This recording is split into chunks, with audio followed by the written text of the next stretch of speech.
History from the distance of 17 centuries. 17 years of suffering of Saint Gregory the Illuminator. 17 centuries later, we look back at events that took place in the ancient mountains of Armenia.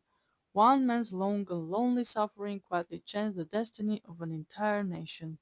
That man was Gregory, later known as the Illuminator. For Armenians, the number 17 still holds special power.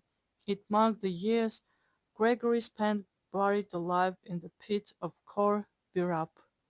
Gregory was born around 257 AD into a noble Arsacid family. His father Anak assassinated King Khosrow II on Persian orders. The revenge was merciless. Nearly the entire family was slaughtered.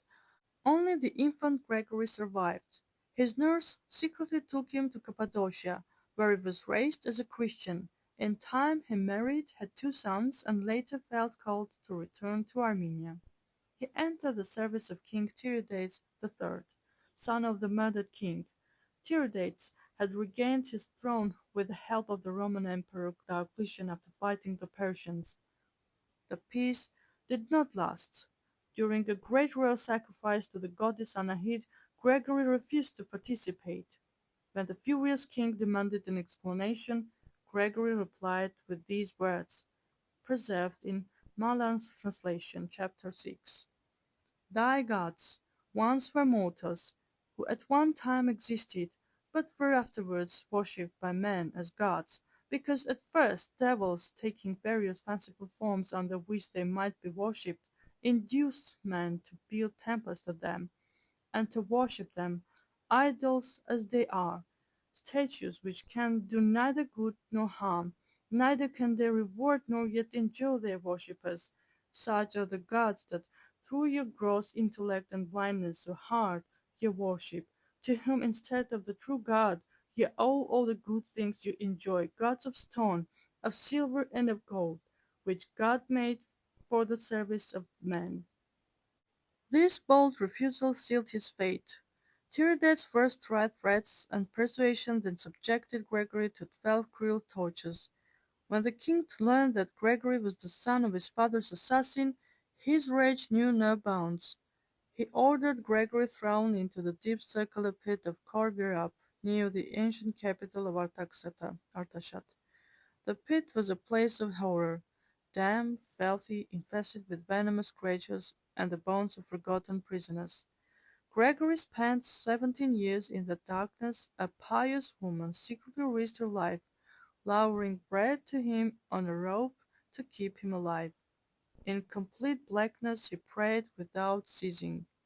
He later said that even in that abyss he found the true light of Christ, a light no earthly darkness could extinguish.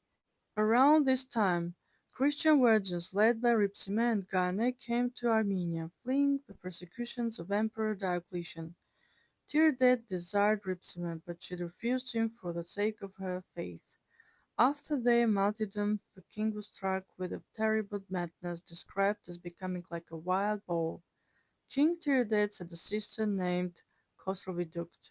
Of her, Moses of Koran writes, she was modest and well behaved, like one of the virgins of Old Testament, and that she did not, like other women, let loose her tongue, although she was not a Christian, and yet from innate delicacy she did not marry, but continued a virgin, and for this reason she did not share in the plagues that fell upon the king and his house, and above this she was thought by God worthy of being the first to receive the glad tidings of the general cure of all this affliction in a vision she had from him, and in which she was told to fetch out of the pit the Holy Father Gregory, through whom they should receive the health of their bodies and the light of their souls.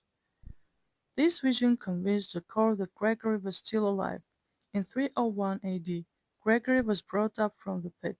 Emaciated in body but strong in spirit, he healed Tiridates through prayer. The king repented, accepted baptism, and supported the Christian faith throughout the kingdom. Thus Armenia became the first nation in history to make Christianity its official religion.